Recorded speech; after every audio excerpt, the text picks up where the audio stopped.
बातमीपत्रात आता पाहूयात गल्लीपासून ते दिल्लीपर्यंतच्या ताज्या घडामोडींचा धावता आढावा। मुख्यमंत्री देवेंद्र फडणवीस यांनी शनिवारी नागपुरातील दंगलीचा आढावा घेतला। यावेळी वरिष्ठ अधिकाऱ्यांशी संवाद साधल्यानंतर त्यांनी दंगेखोरांकडून नुकसान भरपाई वसूल करण्याचा निश्चय व्यक्त केला। नागपूर दंगलीत झालेल्या नुकसानीची भरपाई दंगेखोरांकडून केली जाईल। विशेषतः त्यांनी पैसे भरले नाहीत तर त्यांची प्रॉपर्टी विकून त्याची भरपाई केली जाईल असं ते म्हणाले।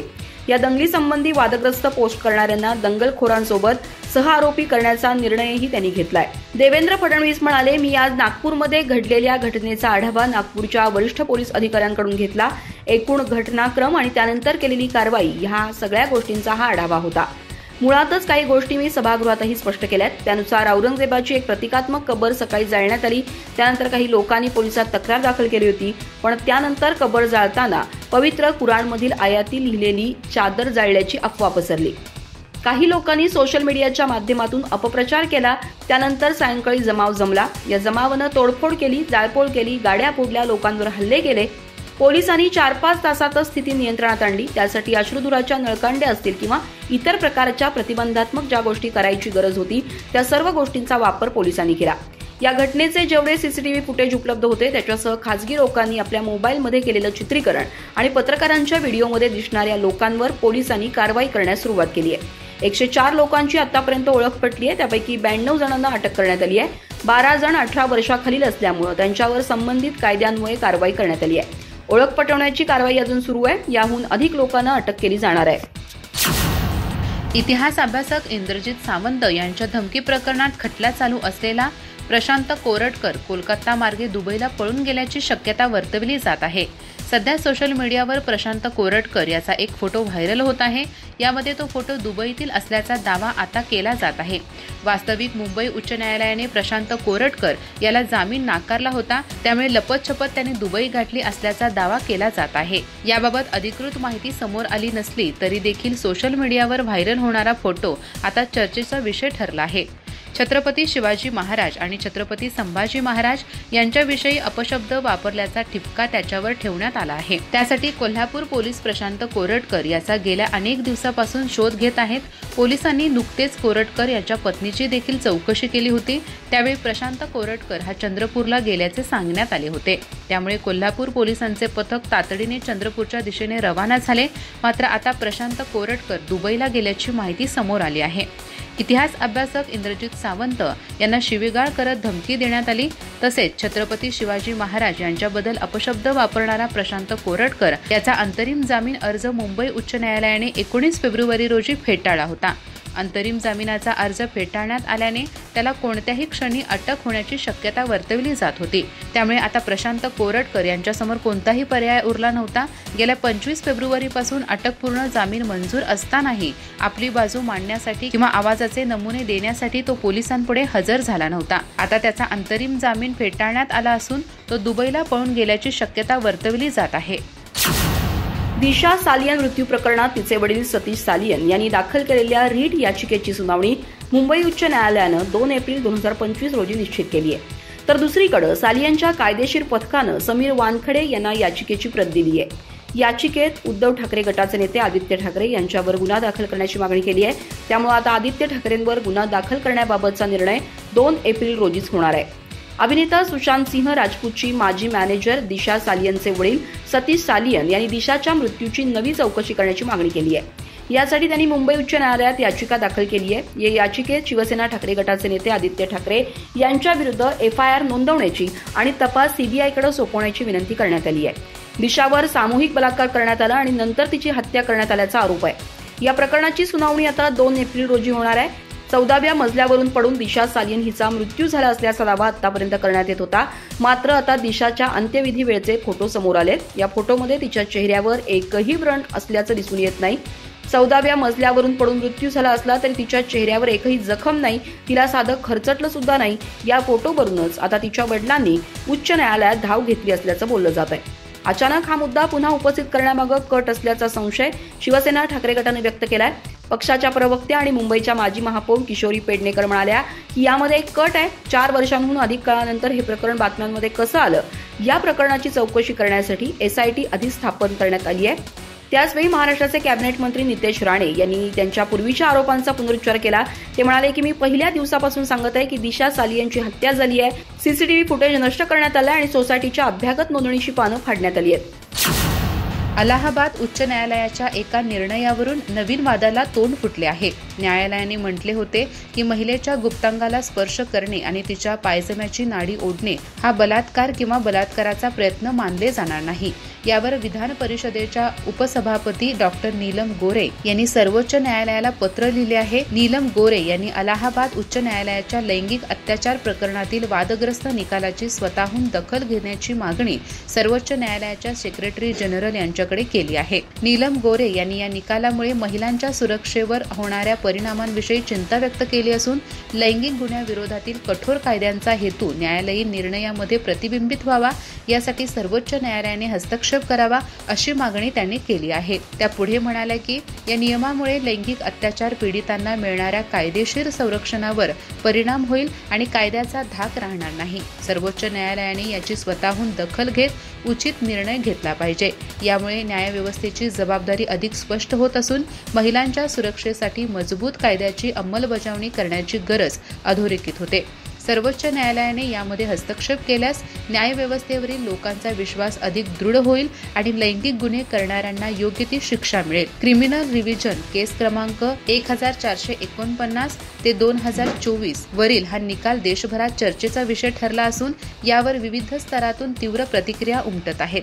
उत्तर प्रदेशातील कासगंज भागातील हे प्रकरण 2021चे आहे, जेव्हा काही लोकांनी एका अल्पवयीन मुलीवर बलात्कार केला होता.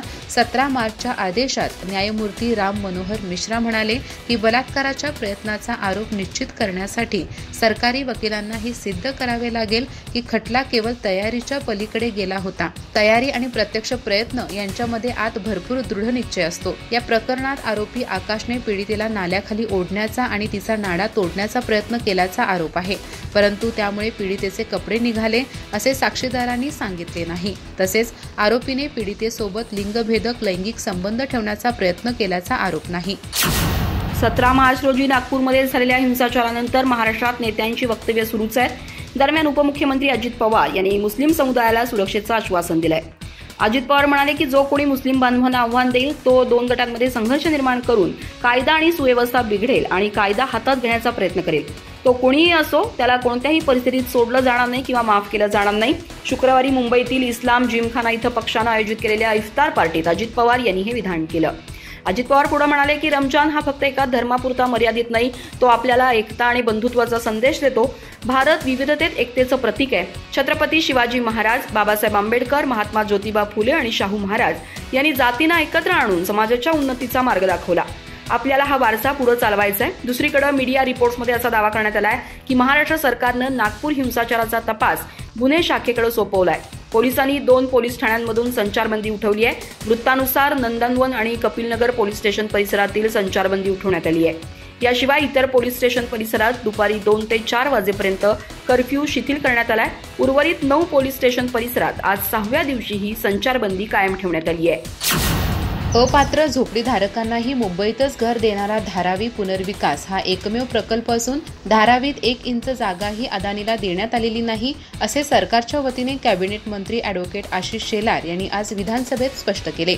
विधानसभेत आज मांडण्यात आलेल्या 293च्या चर्चेला सरकारतर्फे मंत्री ॲडव्होकेट आशिष शेलार यांनी उत्तर दिले. यावेळी सदस्याकडून धारावीबाबत उपस्थित करण्यात आलेली विविध शंका आणि प्रश्नांना उत्तर देताना मंत्री शेलार यांनी सरकारची भूमिका स्पष्ट केली. धारावीतील एकूण 430 एकरमधील जागेपैकी 37% जागेत खेळाचे मैदान, मनोरंजन मैदान यासारखी मोकळी जागा मुंबईकरांना मिळणार आहे. धारावीची जागा अदानीला दिली हे अत्यंत खोटे व असत्य आहे. धारावीतील जागा अदानीला दिली असा कांगावा करणाऱ्यांना हे माहिती नाही का? धारावीतल्या या सगळ्या जागेची मालकी धारावी पुनर्विकास प्राधिकरण DRP नावाच्या राज्य सरकारने स्थापन केलेल्या कंपनीची आहे. त्यामुळे खोटे बोलणाऱ्यांनी अदानीच्या नावाने एक 7/12 दाखवा असेही ठणकावून सांगितले. तर DRPPL ही कंपनी पुनर्विकासाची कंत्राटदार म्हणून काम करणार आहे. त्यामुळे कंत्राटदाराला निविदेनुसार जे फायदे असणारच आहेत त्या फायद्यातील 20% हिस्सा राज्य सरकारला मिळणार आहे. तसेच धारावीतील जवळजवळ 50% जागा ही महापालिकेच्या मालकीची आहे, तर काही राज्य सरकार आणि केंद्र सरकारची जागा आहे. ज्या जागा मालकाची जागा तुम्ही झोपडपट्टी पुनर्विकासाला घेतली जाते त्याला त्या जागेच्या रेडी रेकनरच्या 25% एवढी किंमत मिळते. याच नियमानुसार मुंबई महापालिकेसह सरकारच्या ज्या प्राधिकरणाच्या आहेत त्यांना 25% मिळणार आहे. तसेच पात्र झोपडपट्टी धारकांना धारावीत तर अपात्र झोपडपट्टी धारकांना मुंबईतच घरे मिळणार आहेत. अशा प्रकारे घरे देणारा हा एकमेव प्रकल्प आहे असेही त्यांनी सांगितले. दरम्यान मुंबईतील रेल्वे झोपडपट्टीचे पुनर्वसन व्हावे म्हणून सरकारने मुख्य सचिवांच्या अध्यक्षतेखाली कमिटी गठीत केली असून त्यांच्या बैठका झाल्या असून केंद्र सरकारकडेही पत्रव्यवहार व बैठक घेऊन समन्वय साधला जात आहे असेही मंत्री शेलार यांनी सांगितले. 17 मार्च रोजी नागपूरमध्ये झालेल्या हिंसाचारातील मुख्य आरोपी फहीम खाननं सत्र न्यायालयात जामीन अर्ज दाखल केलाय. फहीमनं असा दावा केलाय की विश्व हिंदू परिषदेच्या कार्यकर्त्यांवर कारवाईची मागणी केल्यामुळे त्याला राजकीय सूडबुद्धीतून अटक करण्यात आली. औरंगजेबाची कबर हटवण्यावरून झालेल्या हिंसाचार प्रकरणी मास्टरमाइंड फहीमसह 6 आरोपींविरुद्ध देशद्रोहाचा गुन्हा दाखल करण्यात आलाय. फहीमवर 500हून अधिक दंगलखोरांना जमवण्याचा आणि हिंसाचार भडकवण्याचा आरोप आहे. दंगल आणि जाळपोळीच्या घटनांनंतर 2 दिवसांनी 19 मार्च रोजी अल्पसंख्याक डेमोक्रॅटिक पक्षाचे शहराध्यक्ष खान यांना अटक करण्यात आली. शुक्रवारी पोलीस कोठडी संपल्यानंतर फहीमला न्यायालयीन कोठडीत पाठवण्यात आलं. यानंतर फहीमनं नागपूर जिल्हा सत्र न्यायालयात जामीन अर्जही दाखल केला. त्याचे वकील अश्विन इंगोले म्हणाले की या प्रकरणाची सुनावणी 24 मार्च रोजी होऊ शकते. या घटनेसंदर्भात आणखी 3 नवीन FIR नोंदवण्यात आले आहेत. त्याचबरोबर शहराच्या काही भागातून संचारबंदी उठवण्याचा निर्णय उच्चस्तरीय आढावा बैठकीनंतर घेतला जाईल.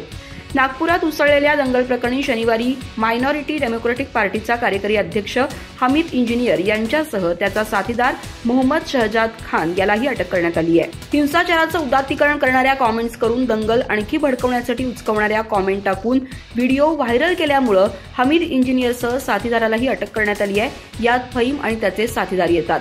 भारतीय न्यायालय संहिता कलम 252, 192, 196, 353, 1 व 353, 1 क कलमान्वये गुन्हे दाखल केले आहेत. ज्यांची जशी लायकी तसा आणि तेवढाच विचार तो करू शकतो. सुषमा अंधारे जे बोलल्या त्यात त्यांची चूक नाही, त्यांची तेवढीच लायकी असल्याचे चित्रा वाघ यांनी म्हटले आहे.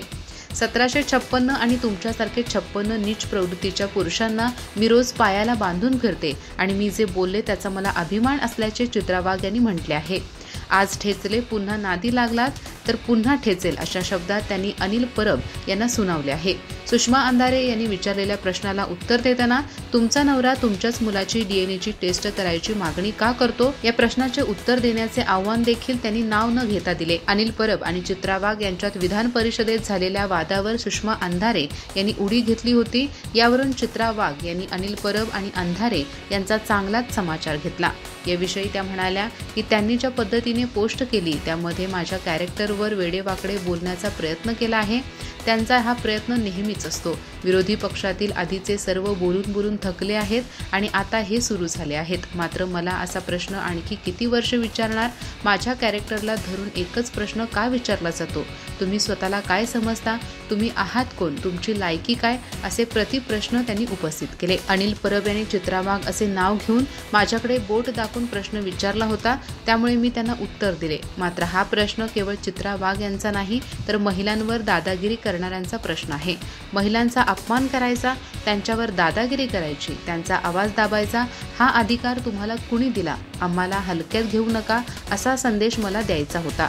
मात्र सटरफटरवाल्यांनी या वादात उडी मारली असल्याचे चित्रा वाघ यांनी म्हटले आहे. अशा परिस्थितीतून घाणेरडे काहीतरी निर्माण करायचे आणि घाणेरडे बोलायचे असा आरोप त्यांनी केला. अधिक माहिती आणि ताज्या घडामोडींसाठी आजच आमचे चॅनल सबस्क्राइब करा.